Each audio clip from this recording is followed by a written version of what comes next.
இதோ சிறப்பாக இந்த புதிய நாளில் உங்களை சந்திப்பதிலே மிகுந்த மகிழ்ச்சி. இன்று சிறப்பாக நமது இந்திய தேசத்தில் நாம் இன்று குடியரசு நாளை கொண்டாடுகிறோம். நமது இந்தியாவிலே இந்த குடியாட்சி என்பது ஒவ்வொருவருக்கும் ஒரு குடி உரிமையை கொடுக்கிறது.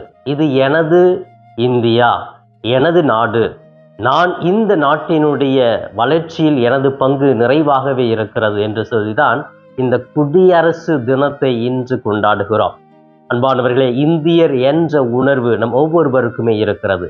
இந்தியர்களாக இது நமது தமிழ்நாட்டிலே இருந்து கொண்டு அந்த ஒற்றுமை, பல கலாச்சாரம், பல மொழிகள், பல இனம் எல்லாம் சேர்ந்து ஒன்றாக நாம் ஒரு இந்தியர் என்ற ஒரு குடும்பத்திற்குள் இருக்கிறோம்.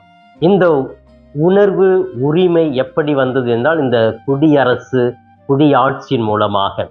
எனவே அரசர்கள் என்ற ஒரு ஆட்சி போய் ஒரு ஆள் இந்த நாட்டை ஆள வேண்டும் என்ற ஒரு உணர்வு போய் மக்களால் தலைவர்களை தேர்ந்தெடுத்து மக்களுக்காக அவர்கள் பணி செய்யக்கூடிய ஒரு நிலை இந்த குடியாட்சியின் மூலமாகவே இந்தியாவில் சிறப்பாக நடந்து கொண்டிருக்கிறது.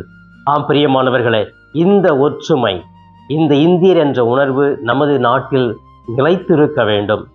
வேற்றுமையில் ஒற்றுமை என்பது நமது தேசம் என்பதை உணர்ந்து அரசியல் தலைவர்களும் மக்களுக்காக பணி செய்ய வேண்டும் என்று சொல்லி இந்த நாளிலே இந்த குடியாட்சி இன்னும் சிறப்பாக மக்களுக்காக, மக்களிலிருந்து தேர்ந்தெடுக்கப்படும் தலைவர்கள் முழுமையாக தங்களை அர்ப்பணித்து மக்களுக்காக பணி செய்ய இயேசுவினிடத்திலே சிறப்பாகவே ஜெபிப்போம்.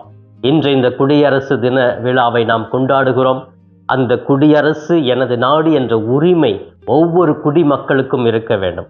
இந்த இந்தியாவை வளர்ப்பதிலும், நேர்மையோடு கொண்டு செல்லுவதிலும், அமைதியை கொடுப்பதிலும் எனக்கும் பங்கு இருக்கிறது என்ற அந்த குடி உரிமை உணர்வோடு நாமும் உழைக்க முன் வருவோம். அன்புக்குரியவர்களே, சிறப்பாக இதோ இன்றைய இந்த மன்னாவிலே இன்று நம்முடைய தாயம் திரு அவையானது 3 வாசகங்களை கொடுத்திருக்கிறது, திருப்பாடலை கொடுத்திருக்கிறது.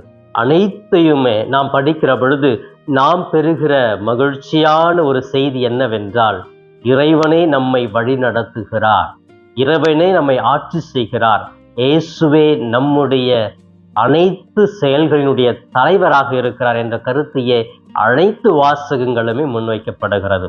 முதல் வாசகத்திலே எரேமியா அழகாக சொல்லுகிறார், ஆண்டவர் இஸ்ரேல் மக்களை மீட்க வந்திருக்கிறார்.